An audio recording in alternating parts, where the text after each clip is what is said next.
Hello, welcome back to the HypnoDivergence podcast. I am J. Robert Parker, joined by my peers and compatriots today, minus Renee and Aya. They are out today, attending to life. And before we get started today, I'd like to remind everyone to like and subscribe to us on YouTube, follow us on Anchor, whatever your preferred method may be. And if we'll mention it again at the end, if you want to reach out to us with any questions, you can reach out to us at our email at hypnodivergence@gmail.com. So, how is everyone doing? We've had some technical difficulties getting this episode started, but we are up and going now. So take 4 or 5. I don't know what this has been, but anyway, I'm well, and how's am everyone here. doing today? Present, good enough. We're joined today by 3 other people. We have, as usual, Jes and Callum and Molli Lou. So, Callum, Molli, say hello. Present. Well, present, counted for. Awesome.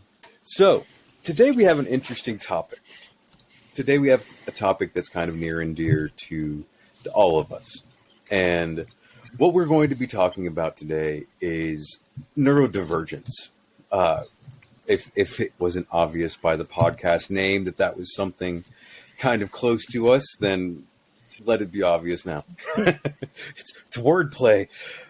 So it's a very interesting topic. It's a very contentious topic at times, and for many good reasons. And I guess we should start this by defining what exactly is neurodivergence, and what, if anything, does being neurotypical mean? And Jes, you had found a very interesting definition that kind of surprised a lot of us. Can you go ahead and read that for the audience now, if you have it still pulled up? Sure. So neurodivergence is an umbrella term now, and it was initially coined by sociologist Judy Singer, and it was specifically referring to people who have autism in the beginning, and now it has really broadened to include autism, ADHD, dyslexia, other learning differences, Tourette syndrome, synesthesia, Down syndrome, epilepsy, a number of chronic mental health illnesses such as bipolar disorder, obsessive compulsive disorder, borderline personality disorder, and even anxiety and depression. So that really blew our minds, because if neurodivergence has been considered as the not norm, then we look and see that anxiety and depression are included under this umbrella, and how widespread those conditions are. Wow. Yeah. That really kind of stunned me personally, seeing just how far that scope had gone. And really, one of the things that we brought up as a question to that is, what does neurotypical even mean at that point? If everyone can fall under this umbrella, what does that mean? And the question has to come up: why are we talking about this besides our own personal interest in it? Well, it's important for everyone out there listening. Why should I care, J. Rob? Why should I care about why this? Should I care? Sell me on neurodivergence. It's because this Sovereignty. has been sovereignty. That's a lot of it, but it's this stigma that's existed. We don't talk about it. That autism is this thing that people should keep under wraps. It's a disorder. It's a disability, and I mean, I'll go ahead and throw the gauntlet on the table early. acknowledging the autistic tendencies in myself, and that was a part of my life, and not just acknowledging it, but accepting it, embracing it, becoming familiar with it, making friends with it, is something that has truly affected my life. And that's really what we're trying to do with this, is remove some of that stigma, remove the unwinding. That unwinding. And it's not saying that everyone listening right now is autistic, but a lot of people listening might be neurodivergent and might feel different for the fact, and might feel I think an important piece of the conversation here is that there is a resonance to your being, and that your ideal resonance for you personally, which is to be experimented with and to be discovered essentially, or rediscovered by you, it is going to be best expressed through you. And that if you take the society's standards as your own, then you're not engaging in the cultivation of yourself. And so neurodivergence is a way of providing ourselves understanding and compassion. Correct. As well as acknowledging that some people are really different. And different is okay, and different is good. And it is that's a part the big of thing. the Different is good. Tapestry of our humanity that doesn't need to be hidden and that's anymore. What needs to be emphasized. It's not just okay. It's important. Right. Yes, it's good. It's important. It's necessary to society. And I feel like that, well, I was going to say, so my view on neurodivergence is honestly like, how many of us actually felt that meeting society's standards and norms was natural? Or healthy, or right, or worked. It was who was born aligned with that naturally, without having to give up any of their sovereignty or authenticity to be part of it, right? I feel like no one, but that's just me. And I also feel that, like, my diagnosis, whether you're diagnosed or not, and you align with that, right? All that did for me was give me the freedom and excuse to experiment and actually find my authenticity, right? Like, I got to be weird because of my ADHD. I got to do the things and just use that, oh, well, I'm ADHD, it's fine. Before it was accepted, right? And lean into that. And that was a gift, I think. And what's interesting is that that's the same mechanism as what is used to tell us to be the norm. It's the codification of standards. And so if we're gonna, if we really want standards that work for everybody, codification like into law, right? Like, this is the law of the land. This is how we do things here, right? Better line up with how people do things here. I think we've all been told that in some way or another. And that's the same action as what Molly's saying, as empowering her to embody her sovereignty, is the I can be neurodivergent. I can be however I want. And I think part of the challenge with that is utilizing the model to pull yourself into your own true resonance and your own true sovereignty. And then but as you grow, allow that to shift and change and develop, because you're continually pulling yourself into health, into wellness, into the vibration of your whole being. It's really instead of fragmenting yourself into less. Because labels and words are powerful, and they can be used for us or against us, is what I'm hearing Callum say. Yes, and thank you. Absolutely. My experience was that having a name to it gave me power to understand myself better too. But there is always that piece that not everybody else is going to see it that way, right? Like, that helped me internally, but then there's still the, like, explaining yourself to other people. It's the difference. It's the difference between giving something a name to define it and giving something a label to adhere to. And right, like the fight to not one of the let things it box that you in. Exactly. like and they talk about this viewing it as a permission slip rather than Gestalt theory. a limitation. There's this idea, and Gestalt theory is going to be something, for those of you unfamiliar, something we inevitably touch on. All of these strange modalities we have, it's going to be in a future episode where we kind of explain ourselves a little bit. But Modalities. What's that?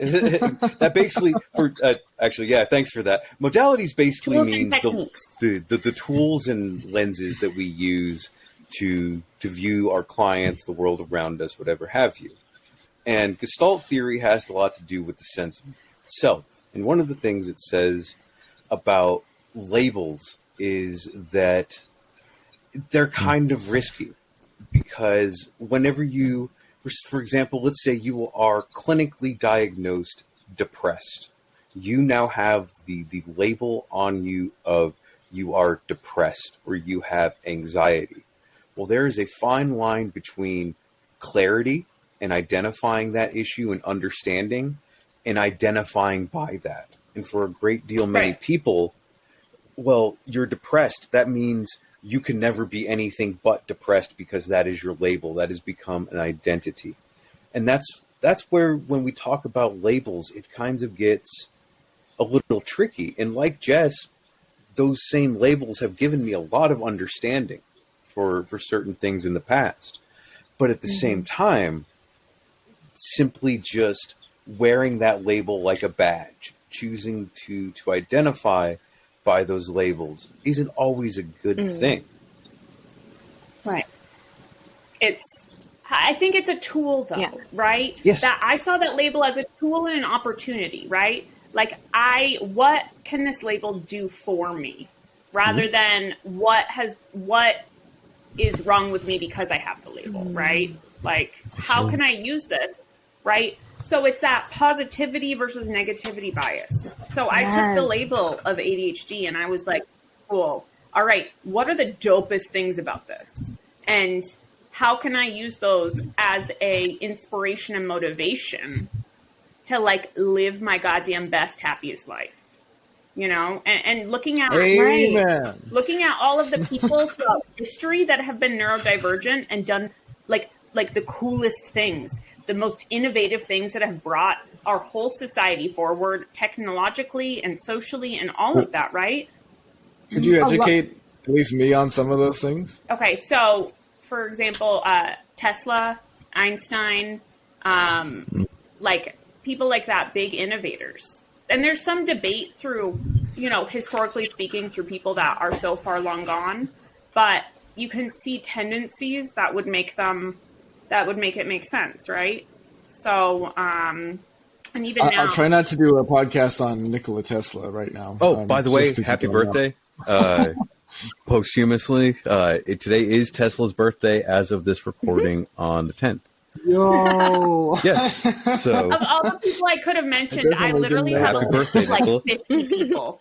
Happy birthday. happy birthday to you and your weird little bird.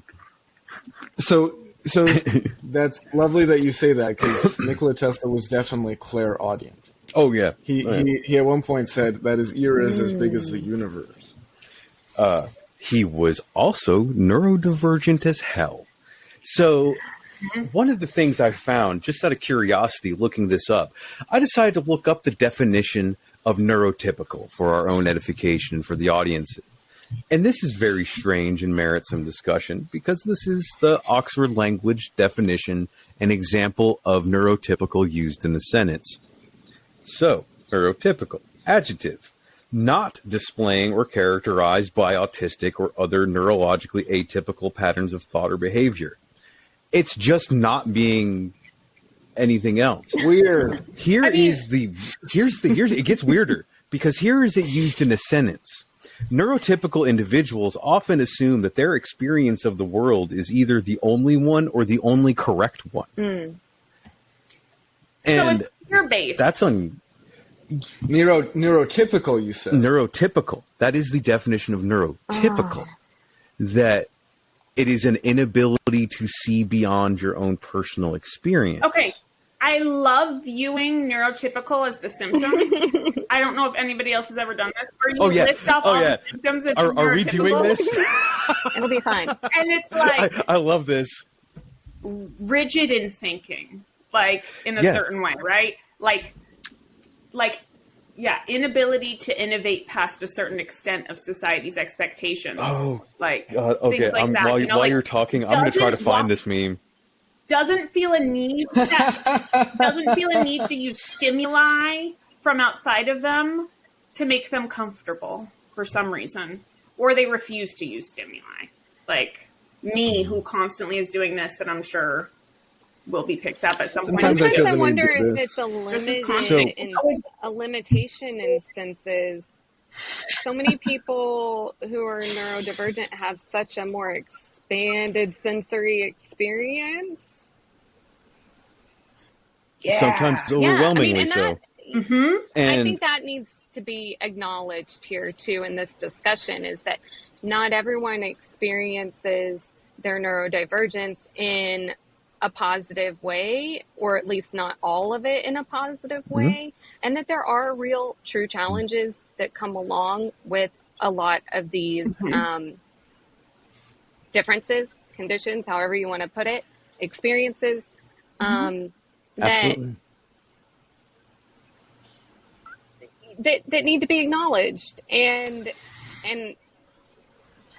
I think there is so much room and talked about to provide a more open-minded help with those individual struggles that come from different experiences on neurodivergent spectrums, and help in a way that isn't within the frame of putting someone in a neurotypical box, but actually just like getting to the root of a specific struggle by asking the person who's experiencing it, right? What is it that you want and the big thing help with? What is it that you want to feel instead? How is it that you want to experience acknowledgement a certain situation of what's going versus on, how you are experiencing it?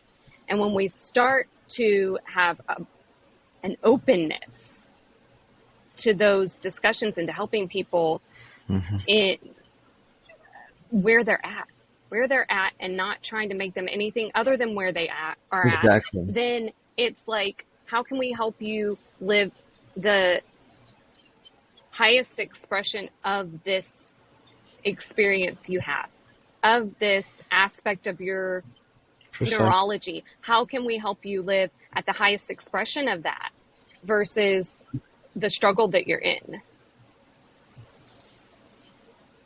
Right. Or trying to conform to. And so much of it comes down to communication. Well, and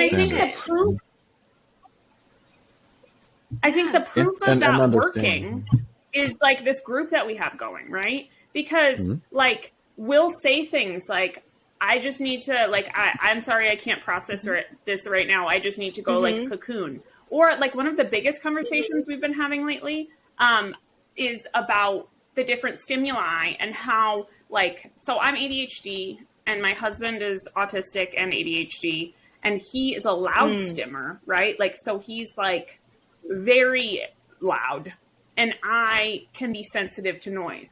So how we coexist, and like in this group itself, we have those conversations, right? Because some of us have one, like that's the spectrum of sensory experience, right? So some of us have certain sensitivities that other people have cravings of, and how we can be respectful, because there are times where I'm like, to my husband, I need you to, like, I don't know, either take it outside or tone it down, because like I want, or learning how to like, remove yourself snappy from and a stimulus, and communicate or I need what you're doing also, right? because the awareness comes from our ability to communicate it. And the more we are openly communicating our experiences and where we're coming from and why we're doing what we're doing, the more accepting everyone, and it gives other people freedom to do the same. Right. And if you're not sure what those behaviors are, ask your partner. Where are you? Yeah. Where are you right now? Right. Yeah. And that's why that question's so important. Right. Where are you right Well, what happens Okay. when you don't communicate it, right? For me, I mean, it looks different for all of us. If I don't communicate that I'm overloaded, then I get irritable. I get irritable as fuck. Like, I get snippy and I just like shut down, and I can't come from an intentional place until I can lower my like sensitivity to stimuli. So, I mean, if I don't communicate, it fucks with all my relationships. Yeah. And Absolutely. And it's become a major thing with mine because, like, when we go out, my partner is very attentive to, are you overstimulated? Is everything all right? Do you feel comfortable? Because she knows I have a tendency when out in public to just reach my limit and not say anything about it, because previously, for most of my life, not acknowledging that, it's just, I'm just uncomfortable. I am at my literal psychological limit of what I can take with being social. And having to be tough about that, right? I think all of us have clearly learned to be tough about it. There's also a beautiful side to this, though, right? Yeah, me and my husband have that to navigate. But yesterday we went to the mall, and he wears the t-shirt, like Hawaiian shirt button downs all the time. He needed some new ones. So we went to go get it. And so we spent like hours wandering through the mall, touching every shirt, because it's the pattern. And he would be like, Molly, I need you to come touch this. And I was like, ew, you will hate this. This is a terrible feel. Feeling this makes my mouth feel like, I don't know if that's a synesthesia thing. And that's the other thing, right? You realize once you have these understandings of yourself, are they diagnostic or symptomatic, right? Like, he's recently realized he has auditory processing issues, and like figuring that out changed his whole understanding of his communication, right? And then there's things like hyperlexia versus dyslexia. Yeah, both in my family. Like, I was reading at age 3. Like I was reading at age 3, and people were like, so their expectations of me in school were really high. And I was like, I'm not interested in this though. So I did really bad. The spectrum is filled with gifted children, basically. Burned out gifted children. I mean, and I can definitely echo that with myself. I showed a lot of promise from a very young age for academic aptitude. So that just ended up piling a bunch of stuff on me, which of course overloaded me, and I became a C student. How can a student be in gifted and talented class and also failing? I know that too. Yeah. Right. And our parents we don't were understand. not able to advocate for us. But the cool side of that is I now am a parent, and my daughter has ADHD, and I get to be the fucking dopest advocate that I wish I had. Yeah. Right? Like, she knows I will go to bat for her. And I have about a lot of things, like these people have heard. But one thing, not to be too tangential, but just to highlight the importance of people understanding their uniqueness. Can I use your husband as an example, Molly? Because I have his human design. Yeah, no, he's. I also want to make sure that you guys know I talked to him about it, and he's on the same page as I am. Like, there are these two different sides of consent of talking about people, right? Where people either want deep privacy, I feel like, or on the other end of that, me and him are like, we are completely hard on our sleeve about it because we can be, and we're comfortable with it. So he's fine with us talking about him. Just okay. Well, so he three of his 4 channels in human design are individual. An individual has this slow, mutative, or evolutionary and deaf process. He can only hear what he's ready to hear. And so, like, you just have to allow for that space to happen, because when he shifts, it's like it's integral, right? He's integrating something that becomes it's such a beautiful process. So I'm going to jump in as the Vox Populus here for a second. But J-Rob, that's exactly the point, what Jess said. Yeah, of so course. I just want to respond to that, what that looks like on the outside to me, right? And that's another thing with neurodivergence. What does it look externally versus what does it look like internally? So externally, I feel like I'm shouting into the void as I'm trying to help him half the time. And I've thought about not doing that because I'm like, maybe I'm inhibiting his process. But then eventually he suddenly, like, it feels like there's no growth, no growth, no growth. I'm frustrated as hell. And then suddenly, all at once, he's like, whoa, like all of the things that I've said, he's like integrated and processed and becomes and embodies overnight. And I'm like, I need to remember this for the next time I'm frustrated because like, I don't want to keep repeating this. In school, right? We're taught that like I said, stepping in as the Vox Thank you. Populus, human design is going to be something that is covered in a later episode because I gotta tag you. Please see Please see future episodes. Callum is talking about something we have not yet discussed. I think on we this did show. talk about human design. So I have a if quick anyone has definition. lost, we touch on it very briefly, but just in case anyone is listening, because we get involved in the shop talk sometimes and don't realize that many people listening don't know where we're coming from. So human design is something that's going to be talked about more in the modalities episode, just the same as the Gestalt theory that I mentioned. So as I said, just stepping in as the voice of the audience to let everyone know what that is. It's got astrology vibes, but with a scientific makeup to it.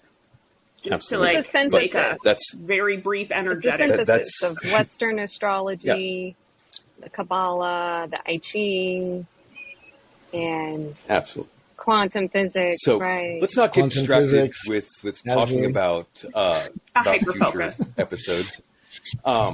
So one of the things I wanted to touch on here at this conversation is stigma and the past stigma around that, because that's one of the big things with many neurodivergent people that make us act in an uncomfortable fashion. And there's been a lot of stigma. The whole reason I'm going to pull the Godwin's Law card for anyone that doesn't know what Godwin's Law is. It is the inevitable train of any conversation on a long enough path to bring up the Nazis. So we're going to do that now. So the reason that there's not a lot of... What a great segue. Oh my goodness. That's Godwin's Law. Just a casual bringing up of the Third Reich. But it's important because... I have that book on my shelf. There's a reason we don't have as much research as we should about neurodivergence. It's the same reason that we don't have as much information as we should on gender science. It's because the Nazis burned them. All of this research. And one of the things that we talked about before the show that is dark, but unfortunately needs to be brought up, is we've all heard the term Asperger's syndrome. And it needs to be mentioned where that comes from. And it was created by we'll say a German doctor in the 30s to identify, actually his name was Dr. Asperger, who actually did it. But he created this system to divide people who had autism into those who just needed to be put down and those who could work in a factory. And those who could work in a factory were given the title Asperger's because they were high functioning enough to work. And so Asperger's is one of those things that's really kind of fallen out of fashion because of that thing, because of the actual reality of the research. And it also has to be noted that this definition of what is neurodivergent changes constantly. It's fluid. And like Jes brought up, it was just autism when it first got brought up. Now it is a divergent spectrum of things. And there's a lot of stigma with neurodivergence, with autism and ADHD, that it's viewed that there's something wrong with you, that it's a disability, that it's something that should be fixed if it could. And speaking for myself, That's important. there was a lot of that social stigma to get over. This concept of, oh, I might be on the spectrum. Does that mean there's something wrong with me? And thinking that, and this isn't the case, this is just the thoughts that went through my head, thinking, does that mean that I'm not as smart as I thought I was? Does that mean I'm not as capable as I thought I was? Does that mean that everything I'm afraid about myself is true? And that's not what being on the spectrum means. It doesn't mean that you are less capable or less than. It does not necessarily mean you have any type of handicap. And in truth, and I hope someone out there listening finds some inspiration in this, what really changed my view of autism and of myself was viewing it as an advantage. That this isn't something wrong with me. This is an advantage that I have.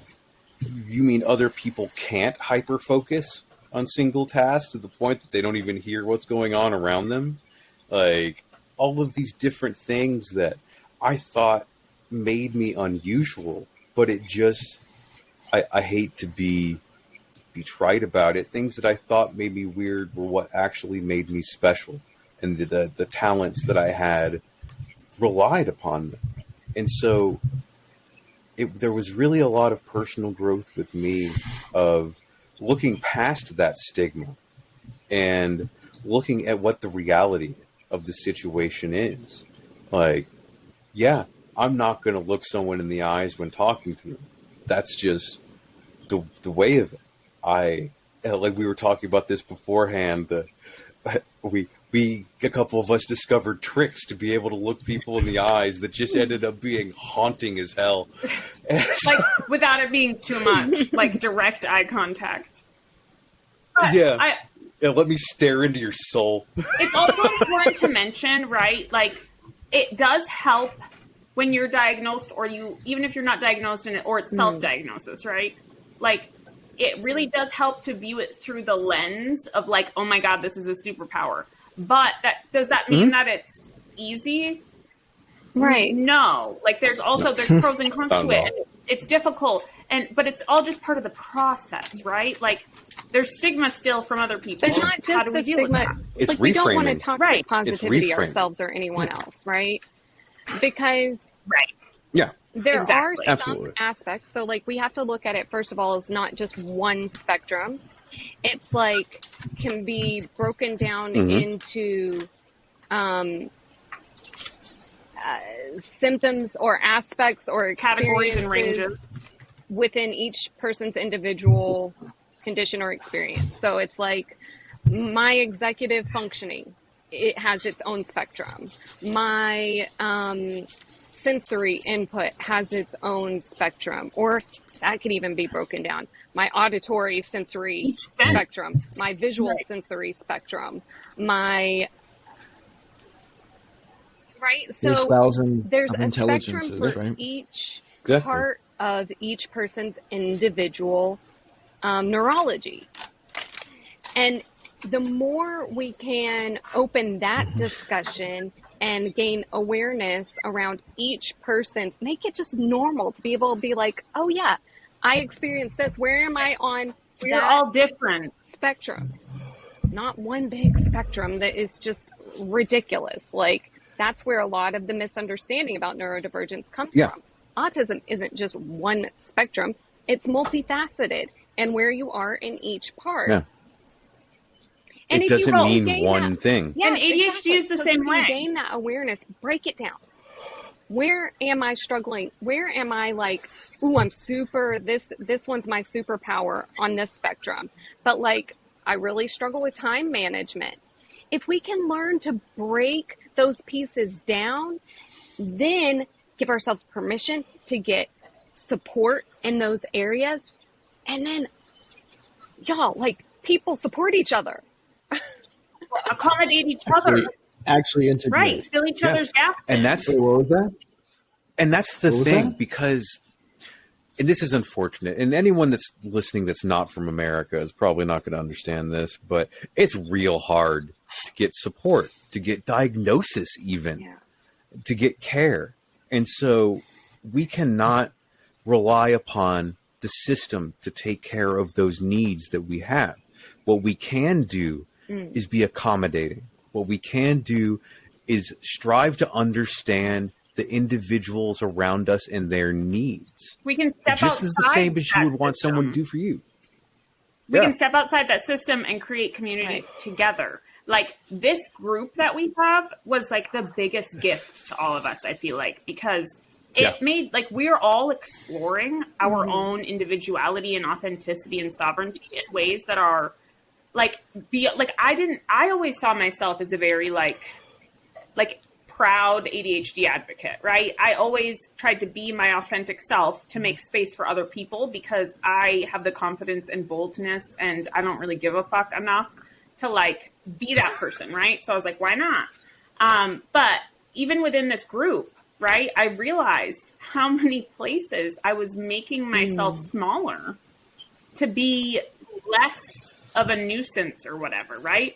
And I've realized too, like touching back on that time management thing, right? And that spectrum of that even is like, there's multiple ways to deal with it, right? Like Jess, for example, is very big on organization and structure. Like she craves it and needs it. Whereas I literally couldn't do that to save my life. And both are okay. So both I've instead created my life. What serves you? Right. It's just about learning. Yeah.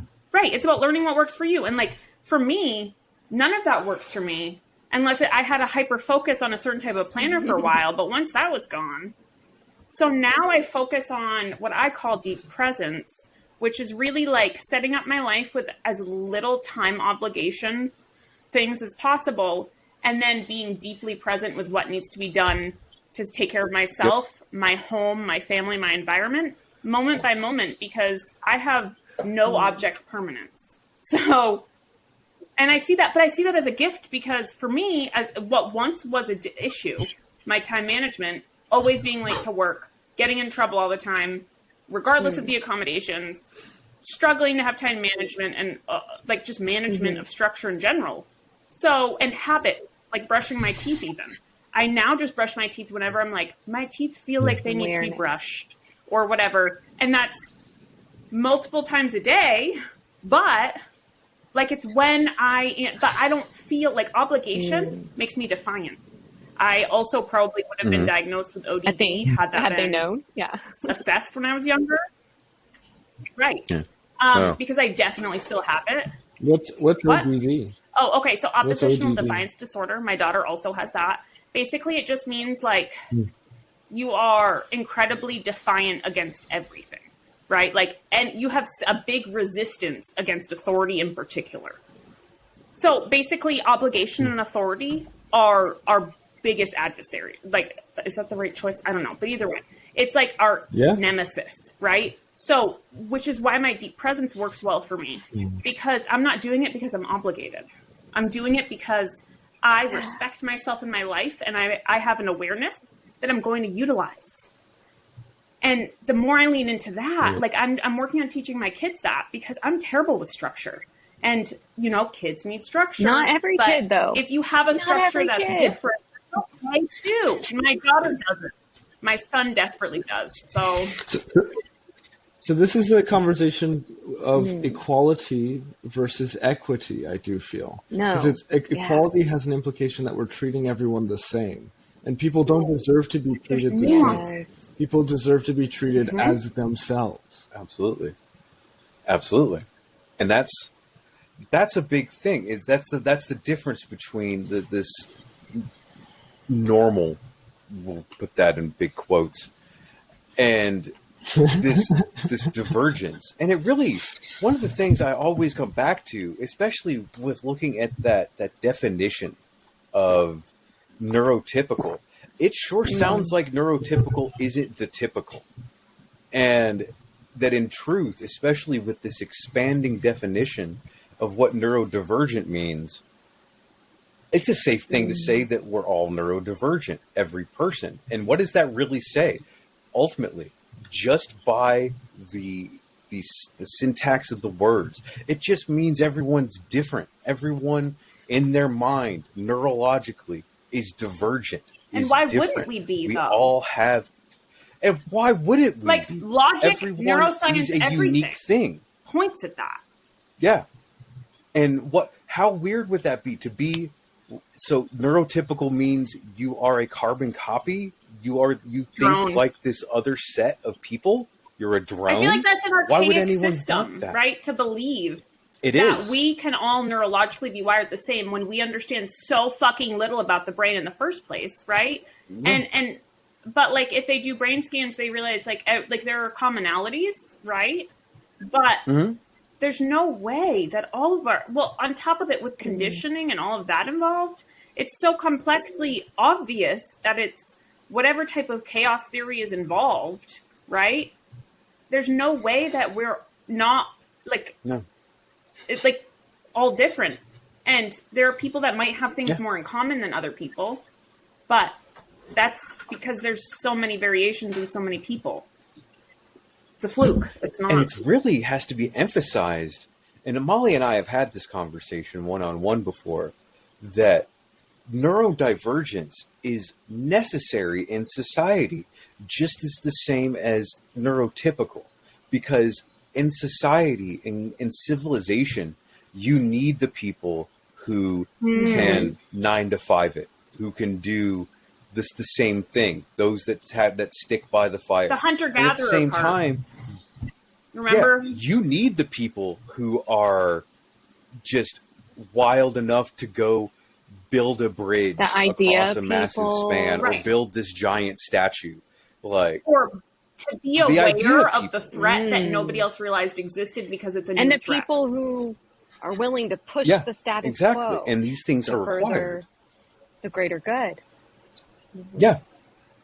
To make progress. Because they Yeah, can't help exactly. it. They just And- naturally do it. And that's the thing that I really want. Oh.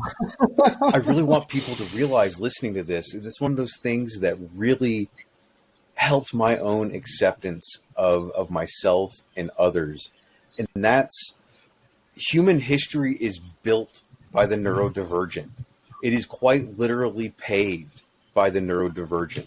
Those that had the ideas for something as strange as roads or an aqueduct, this incredibly lateral thinking that was outside of the norm. That's how we innovate. Like, we went to the moon. If it was just and there's no yeah, way we went to the NASA would damn even be a moon. fucking thing. I mean, I know there's a lot of people now that debate Oh, that, no. but whatever. I'm not getting into that. But the point is like, all the things that people who believe that they're neurotypical enjoy, right? All the technology, like there is, I've heard that, I'm not sure if this was proven or not, but Steve Jobs, like all of these people are neurodivergent. You wouldn't have all of your like internet access and all of that. You wouldn't have any of the We would luxuries still in your just life be without the hunter-gatherers. neurodivergent people that Okay, are yes, being shamed and and stigmatized. what about Yeah. the You're poets, welcome. if it was just artists. neurotypical. the healers? Sure. Yeah. Poets, artists, Mark all of Twain, these things. absolutely. Yeah. I went to the museum Yeah. not too long ago, 100%. reading all of that stuff. He was so beyond his years. He was radical as hell. I mean, it's appropriate that we talk about him, but Nikola Tesla, Happy if birthday. anyone that has looked into who that man was personally, like not professionally, that man was neurodivergent. I mean, as either hell. way, there's not a And single neurotypical Either bone in his body. No.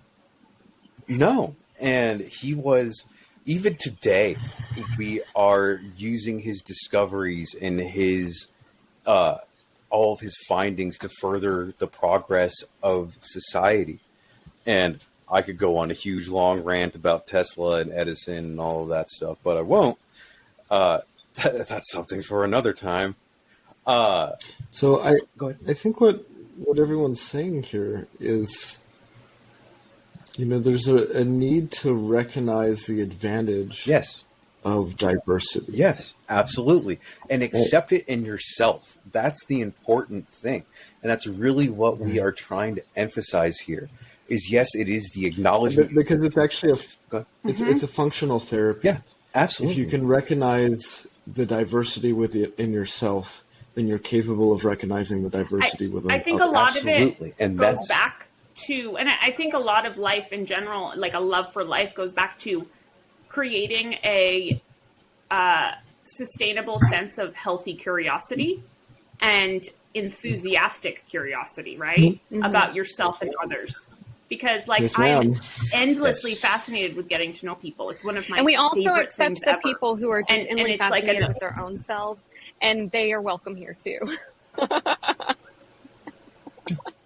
Right. No, I'm saying like I'm absolutely fascinated with how people function. That's like I one love of my you, favorite Molly things. But like I want them to be That's fascinated about themselves too. Right? Because that's how I learned how to love myself, was to just be like endlessly fascinated and excited about it. You know, and a little detached maybe at first if you need to be. So that's a really important topic too, right? Because sometimes I think, especially in this modern world, we're kind of concretizing our identity. Branding. I am this.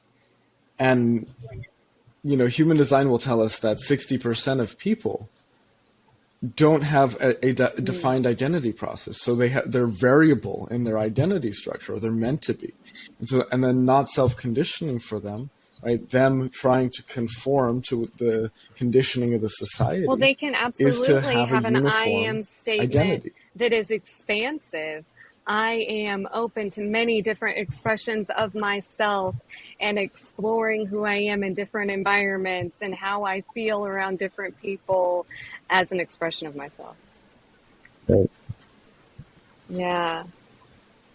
Absolutely. That's been a big one for me recently. And that's what I talk to with clients a lot, is that understanding and acceptance of self. Because when you understand and accept who you are, it becomes easier to understand and accept others in that process.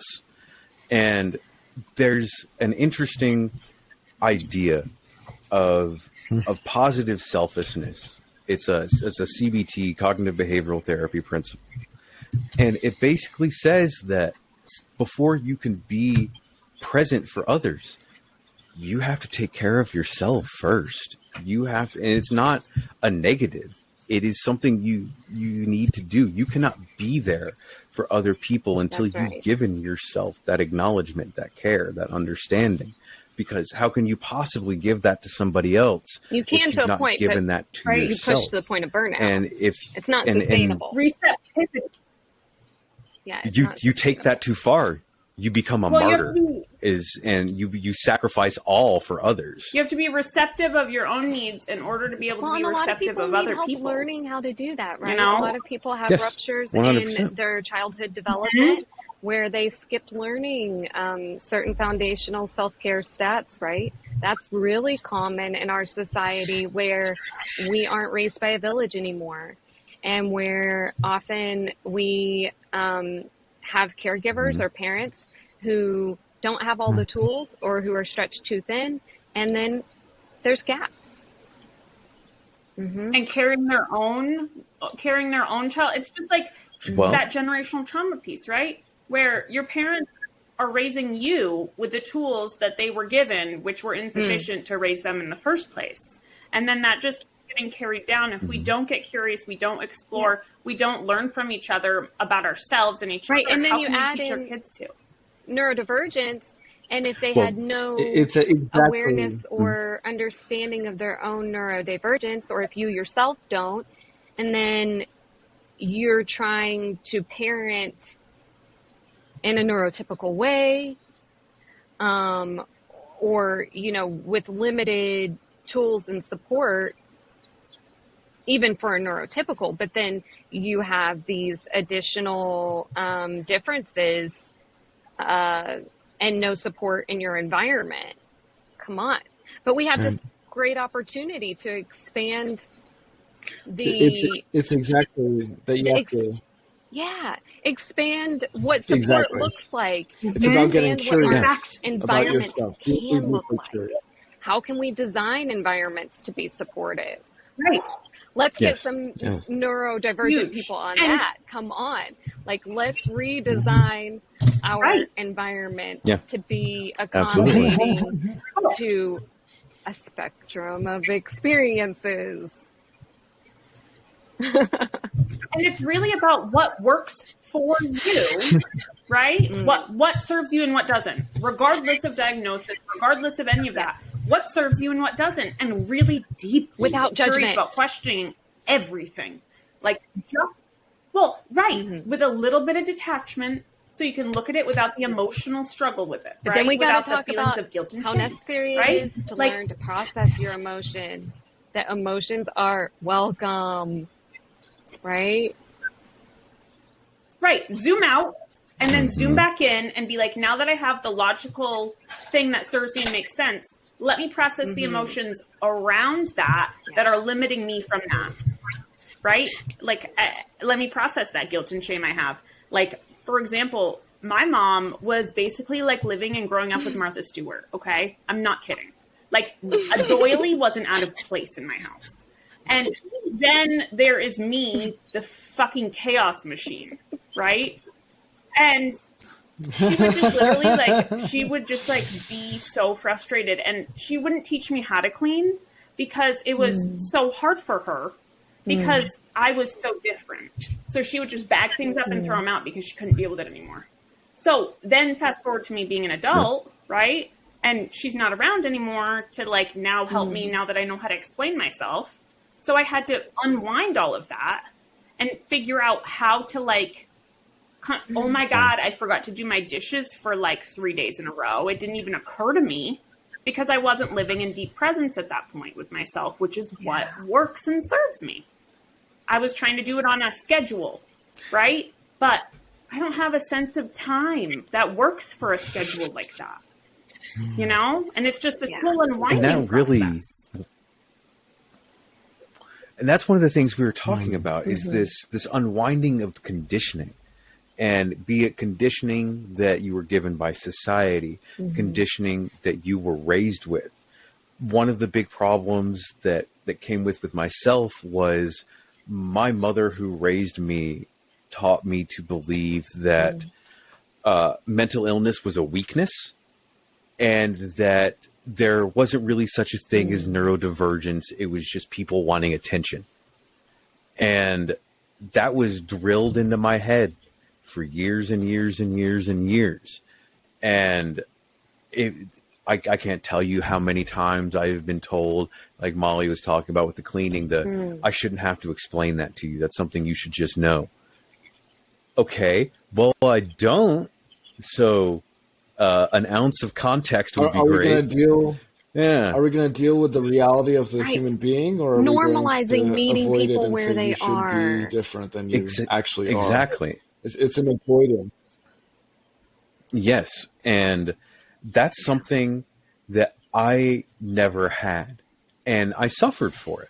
I suffered for it for a very long time, and it's something that I've since gotten past. That it's that tacit acknowledgement of a mental illness or something that makes you different is not a negative. It is something to be embraced. How much mental illness, and I say this from my personal experience and lens, right? How much of it has to do with us suffocating ourselves? Because I had anxiety and depression so bad when I was younger, up until the past few years even. And the more I lean into my authenticity, the more I surround myself with people that embrace my authenticity back, right? I don't even, anxiety is not even a thing I remember having now. You know, I mean, yeah, same. So this is a really important aspect that we're coming to here because it's trauma that's happened through relationship needs to be healed relationally. Relational trauma is healed relationally. And so how do we have a sacred partnership with people in our life that co-facilitates learning to co-regulate with healing, people, our to heal the evolvement, nervous right? system and learn It how to be in a contributes new to that pattern. understanding. Yeah. Yeah. And that's one of the, speaking for myself, I don't know about everyone else, but that's one of the things I love so much about doing the work that we do, being a hypnotherapist, is we have to understand other people. We have to get into other people's heads metaphorically and kind of step out of ourselves in the process. And it's fascinating to me because I've said a few times, the biggest secret is my clients help me as much as I help them by voicing, by having that understanding, by seeing the different people that I work with that defy my own judgments. I can't tell you how many times I've worked with somebody and been like, oh, this person is going to be this. This person is going to be like this. My own presumptions. And then within 10 minutes of talking to them one-on-one as a client, as a person, I was wrong. I was completely wrong. The growth that they're capable of. It's when you make space for it. Yes, exactly. Like people endlessly surprise me, right? Even within this own group, being able to like be a observer in everybody's growth has just really floored me. Like they're the same person authentically, but different, you know? Like they're them, but they're like more like the most delicious, yummiest version of them, right? It's really like they're keep improving. More life coming through. Yeah. And that's really what it is, living more, being more alive. And I could really understand that because, like I've said before, I was a very angry, negative person most of my life and did not experience much of anything because of that. All I experienced was that negativity because that is the lens that I chose to view the world through. And changing that lens changed the way I viewed the world, changed my outlook. And part of changing that lens, part of choosing that lens was an acceptance of things about myself, of acknowledging the time management that I needed, of my social limitations, of my strengths. And it realistically healing with your mob boss past. Dealing with I know Callum's convinced I'm a mob boss.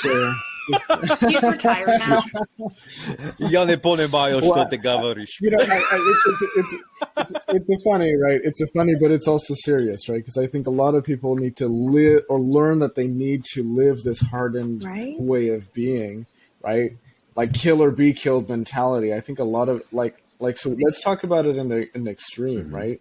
Like because then we can integrate the full spectrum. So what happens when somebody's so distrustful and so spiteful in the way they believe the reality is that they don't allow for any opportunity to actually have intimate, genuine connection with anybody else.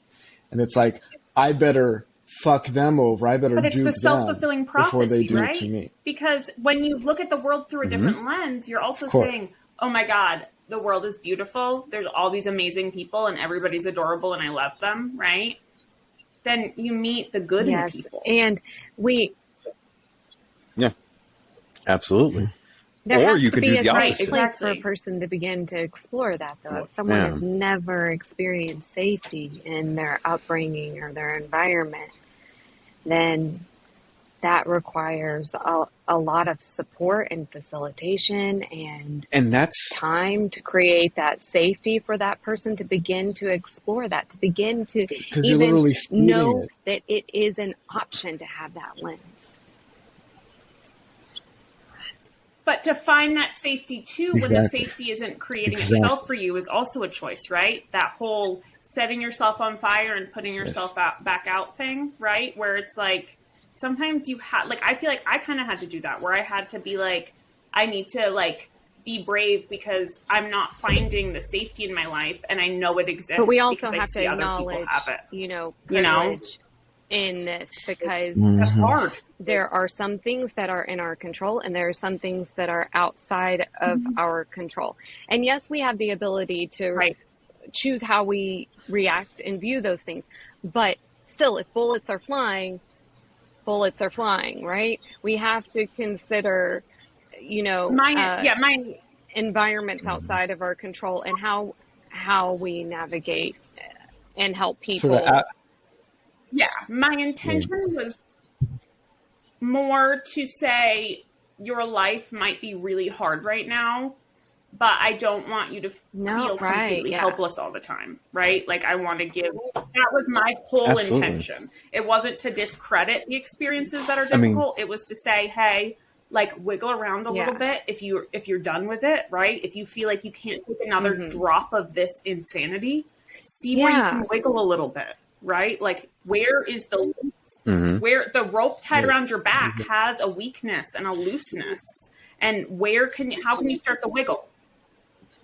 So that's exactly the point, right? Are we allowing ourselves to be victims, or are we empowering ourselves for better? Doesn't mean shit isn't messed up. Yeah. Doesn't mean life isn't horrible sometimes. Absolutely. But it does mean you can choose in every moment for yourself, and you can grow the options of your choice. And the best way to do that is to get curious, to get adaptable, instead of frozen into trauma. To find what you have control over, because there is always something within your control. And I'm a big fan of Stoic philosophy. And one of the things that Marcus Aurelius says is, do not worry about things outside of your control, because you cannot affect them. You cannot do anything about that. And if you cannot do anything, it's a helplessness. And there are few things to human psychology more toxic than helplessness. So rather than accept that helplessness, find what you have control over. Even if it's a small control you can exert, find that foothold and find that control that you can exert. And I feel like we do also live in a society that curates helplessness. Like it's learned helplessness so that you're dependent on the system, so you don't become like the virus in the system, right? Like they don't want a Morpheus up in here. They want you to just keep being that cog in the machine. So, and it really has to be emphasized how much societal expectation is put on every one of us. And it doesn't matter where you're listening from, America, India, Russia, wherever have you. There is an expectation, a series of expectations put upon you by the society around you, good, bad, or indifferent. And realizing those acknowledgments, actually giving voice, or acknowledging those expectations, giving voice to them, really helps you understand where you are, how you feel about it. And just because it's a societal expectation doesn't necessarily mean that you have to fall in line with it. If it's something that you cannot do, you cannot do it. I can't work a 9 to 5. I can't do that. It's something I have figured out about myself long ago. And I'm not lazy. I don't not want to work. I can't work that schedule. I would rather work 3 days a week for 20 hours a day than do the 9 to 5. I am capable of producing a true quality of work as long as I don't adhere to those societal expectations of what that work should look like. And whatever it may be, is it your professional life? Is it your fashion? Is it your gender? Whatever it may be, are you categorizing yourself by your own needs or by society's needs? Do you feel obligated to go work a 9 to 5 because you need that to be happy? Or do you feel obligated to go work a 9 to 5 because that's what's expected of you? That's what society considers normal and respectable. And we have to is meet there a our fear basic of needs rejection first, though, before we for can not go doing exploring all those things. So sometimes we have to figure that out and start supporting each other and changing the fucking system. True. So that it does support people at every level, at the basic survival need level. There is neurodivergence. There is, there's so much need for support and understanding to help people get out of that basic just meeting their survival needs. Because think about it. Think about if you are neurodivergent in ways that are challenging in our normal workforce, in our society, it's going to be even harder for you to get to the level of, now I even have time to think about who I am. Now I even have time to explore and get curious about, do I love myself, accept myself, and can I get help? If society isn't giving you access to the support you need in areas that are extra challenging to you because of your neurodivergence to even survive, come on. Right. Well, and you're in a constant state of burnout, right? Like, I spent years in a constant state of burnout just being like, I know this isn't working, but I don't know what the next move to make is, right? And how many people with neurodivergence have to deal with eviction, have to deal with like nutritional deficiencies because like they have sensory with eating, but also they don't have access to the supplements or vitamins they need because they're fucking expensive, right? Or medication and insurance to get the healthcare they need. Like all of those things. Right. Let alone the time. Yeah. And that is the unfortunate aspect. Like what I talked about, how living in this country, we don't have access to the care we need. And so like, could I go to a doctor and be diagnosed with autism? Yeah, probably. What would that do? What would that do for me? Does that get me any support? Does that get me any resources that could help improve my life? No. If anything, it just gets me a black mark on my medical record to be perceived by the powers that be. In some situations, you know, you may, depending on where you live and what supports are available in your community, you might actually gain access to career coaches that can help you, and their connections to organizations and companies who are more accepting and accommodating to differences, and see, oh, wow, you're really good at this thing. Let me move you to this position, and let's, you know, have understanding in the workplace. But at the same time, I'm from a part of the country that mark on your record simply just means that you are handicapped. Right. You're disabled. That is all that means. You don't get resources really to help you. You don't get counseling. You get a mark on your record, maybe a check, and that's about it. And that's part of that systemic change that needs to happen. And unfortunately, that change will not happen in the system itself.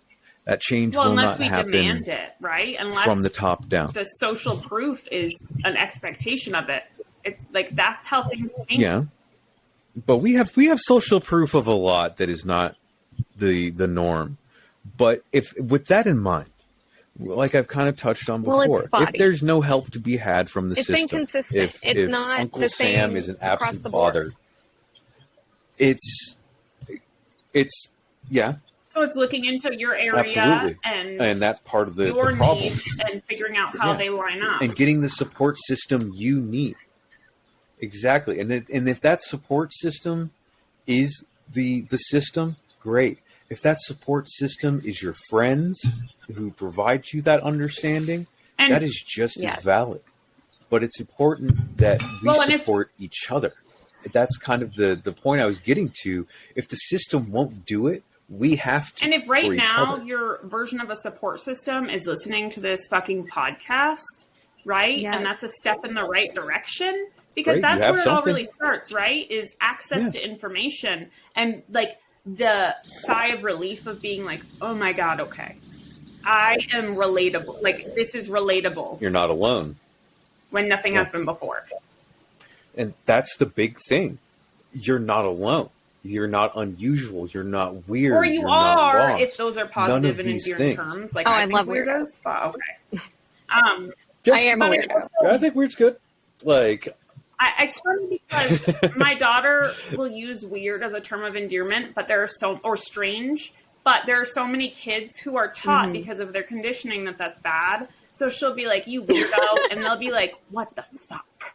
Like, offended. And she's like, no, that means I like you. Like,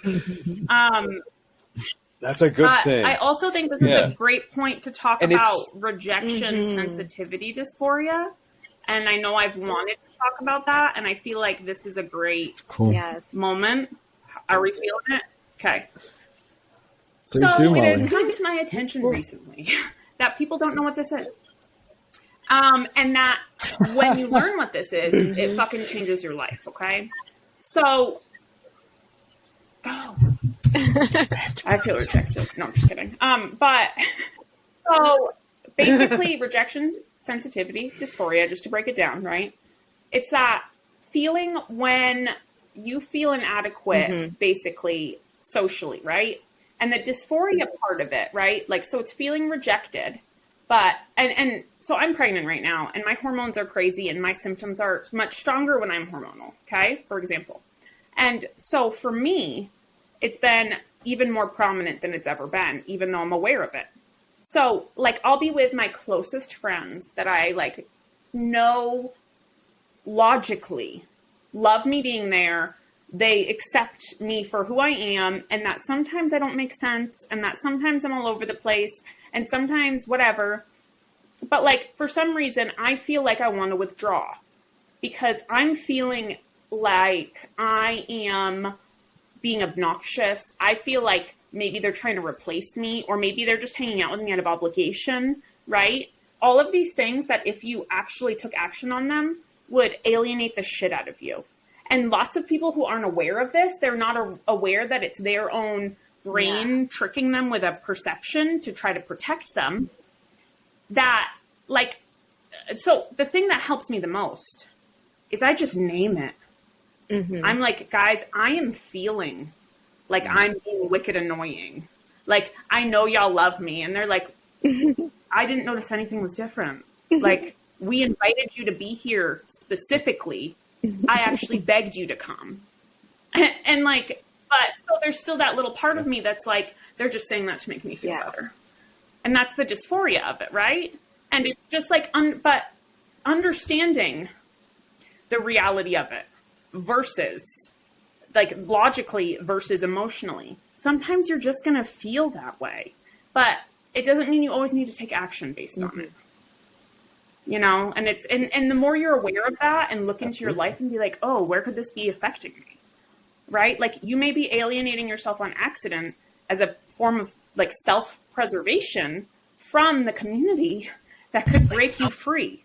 It could be literally right in front of you, and you're protecting yourself from it by withdrawing and cocooning, which I used to do all the time. I would have, like, a month-long, like, I would get agoraphobia, actually. Like, really bad. And to the point that I had an anxiety dog, like, that I would, so that I would have to go outside in my yard. So the dog would go to the bathroom, and it would get me out of my house and help break that cycle. That's how bad it used to be. But now I'll be like, guys, I feel like I need to withdraw. And 10 minutes later, I forgot. So it's about that awareness and applying it and looking at it in your life, identifying it and naming it. Yes. Yeah. And then it starts to soften, right? Not forever, not always. But at least you're not it thinking, becomes manageable. And then I'm pathetic. There's something seriously wrong with me. Like, I'm not, you know, I'm just not tough enough. Yes, exactly. Or thinking it's only you. A like, limiting you're the only person story that you can't actually When Molly live Lou your taught life. me It's this was the a acknowledgement thing, of that need. my mind was blown, and I was like, oh, I make so much more sense to myself now. And I've been able to share it with other people who it has dramatically changed their lives to have the language around it. And like she said, once you can see, oh, this is what's happening, then you aren't so reactive to it in a limiting way. also think it's really important. I'm sorry. When there's a Molly, I cut mystery you off. to it, when you don't know, it's difficult. No, the whole thing is when No, there's a you're mystery good. to You this were a thing, wonderful. when it's unnamed. Mhm. When it's unnamed, it has power because it's just this anomalous force. It has this control desire, over this you thought, this whatever when you can't hold it in your hand and figure out who it is and what it is and how it is. It's that curiosity of exploring the subconscious behaviors, like they're physical, inanimate objects. That's how I think of it sometimes, right? Like all the dimensions and angles. And I also think it's super helpful now that I understand myself to that point to make space for other people. And I clarify. Sometimes I am over communicative, but more often than not, I think it's helpful when I'll be like, hey, I see you're doing a thing that seems like it doesn't need to happen because I am fine with it and you're amazing and I'm really enjoying our time together, right? Like, I see you're not in alignment and I want to make space for that because I love when you're in alignment. Your authentic self is incredible to me and I would love to get to know it, right? Thank you, Molly, because I feel like that's the topic essentially of alchemy. So are we able to transmute our present state of reality? Am I able to go from a triggered place and then come back to this reality and meet all of you guys here in the here and now? Can we actually be deeply present with each other? Absolutely. Right? And knowing that that's part of life sometimes too. Like sometimes I'm in a fog because of my whatever is going on. And being able to name that and be like, guys, I'm feeling foggy today, typically softens it. Yeah. Doesn't always, and that's okay too. Because I know there's a light at the end of the tunnel. There's seasons I won't for always everything. feel foggy. This is a current state. And that communication enables the people around you to also make space for that. And so then we, by communicating, who are you? What are hey, you? where How are you? Hey, I am here. And it's so human. How human of us. We're tripping over to each not other be less. on We're all actually the in time. harmony more.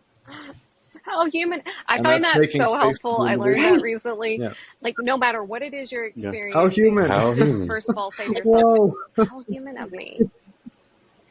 And to share it with others. How human of you to be feeling this way right now, whatever it is. Yep. It's Whatever all it part is. of the human condition. Even if it's not typical by our society. I can't tell you how many times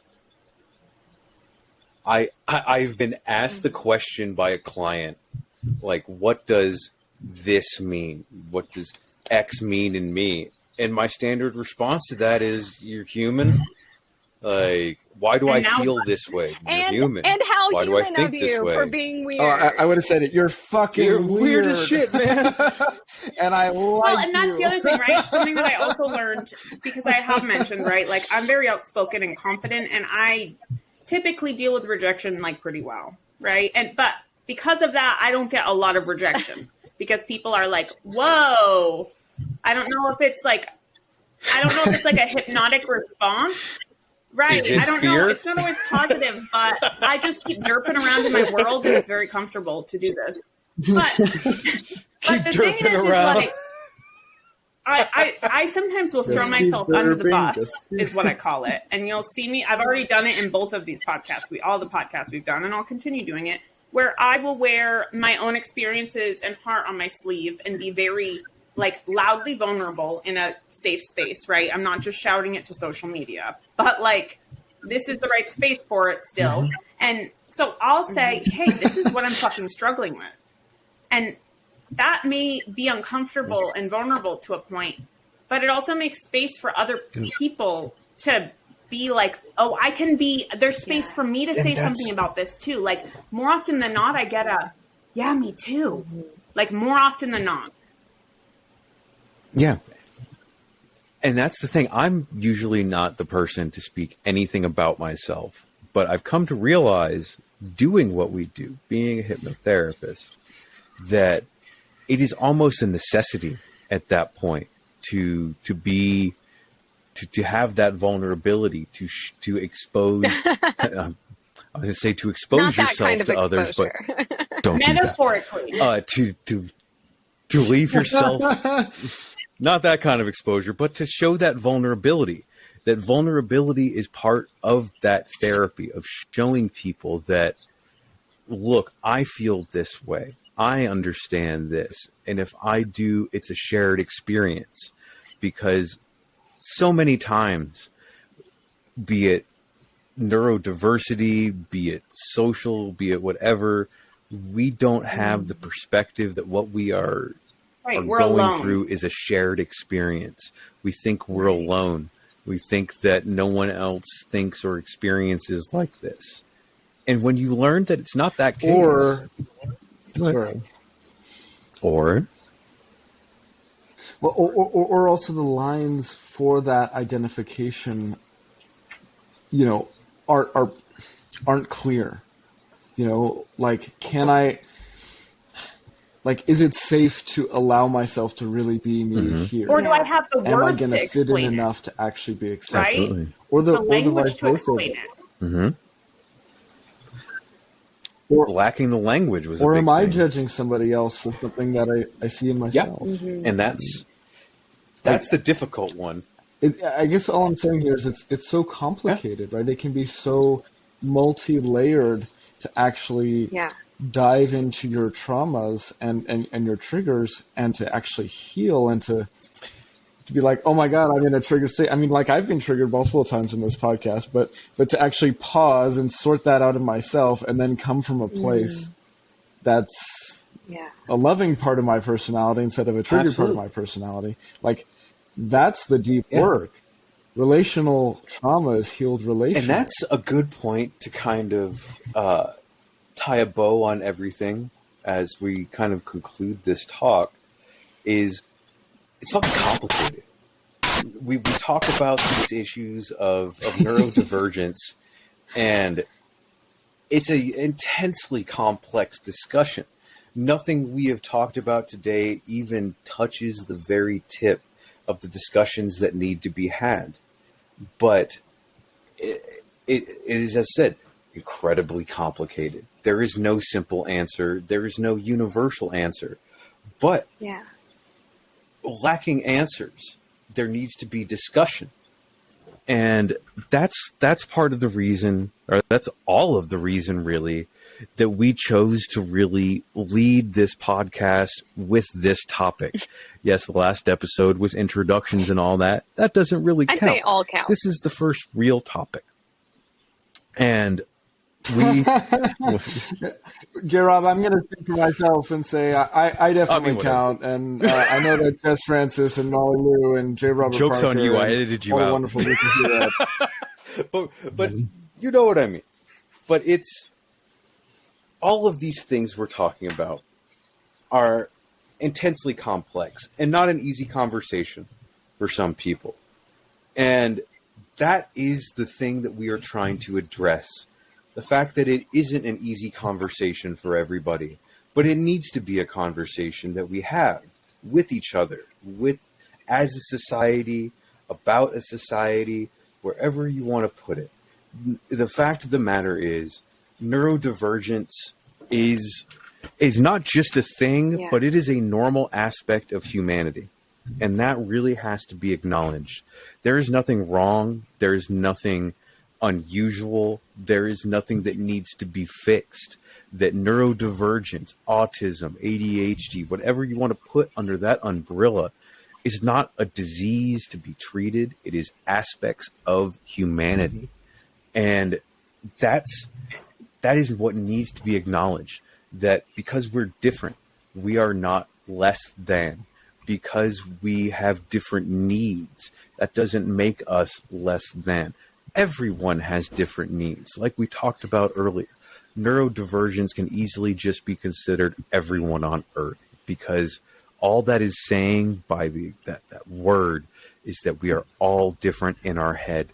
And since we are all different in our head, we all have individual needs.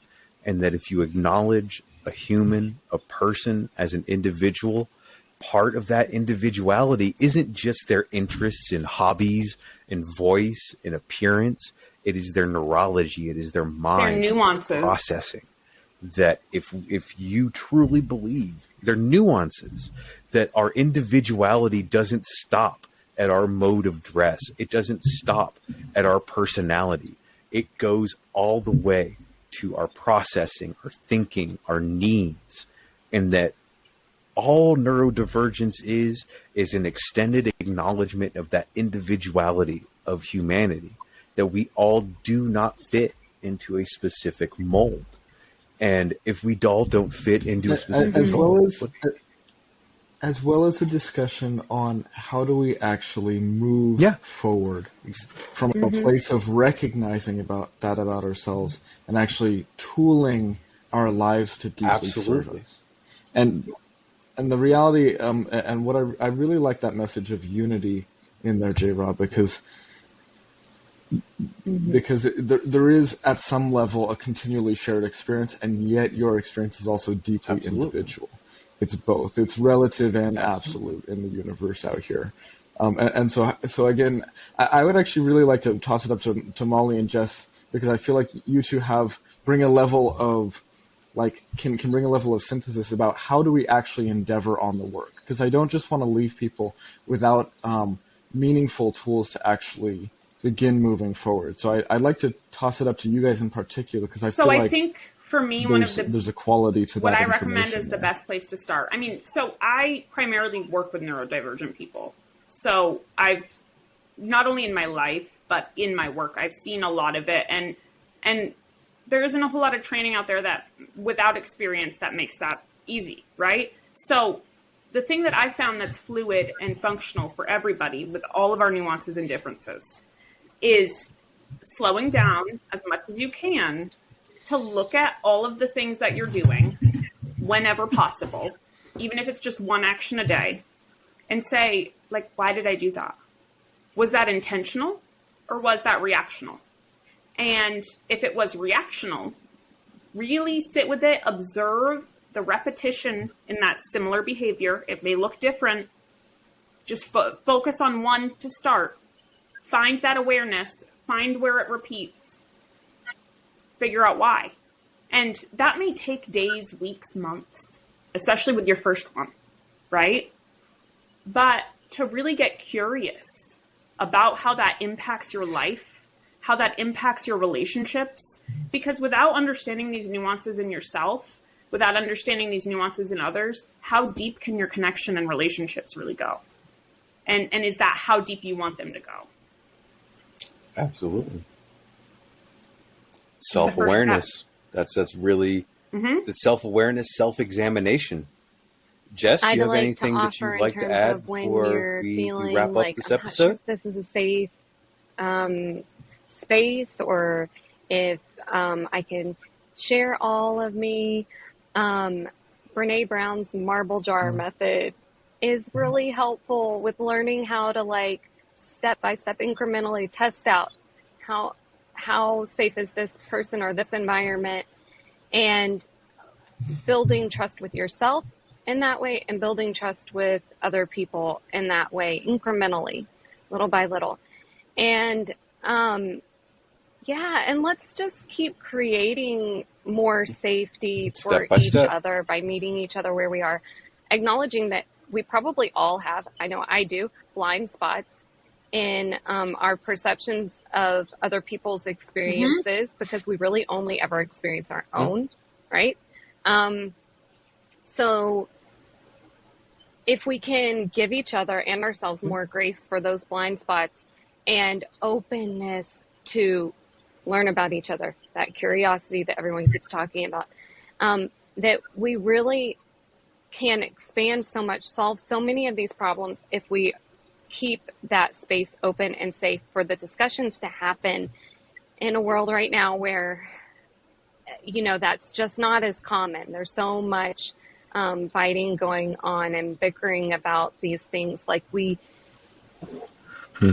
can strive to create more safe spaces and conversations that can be productive by understanding one another, and all these nuanced layers of every spectrum, right? And if we can do that with our clients, and we can do that with ourselves, that awareness. Absolutely. And then meeting people where they are and finding, the tools are going to be different for everyone. Everything has to be like a holistic approach for each different person. Yeah. Yeah. It's all individual. Yeah. Holistic and individual. Yeah, exactly. And there's a kind of strength in compassion with that. Absolutely. Right? And it's There's a strength in the compassionate staying with yourself regardless of whatever the heck is going on. No.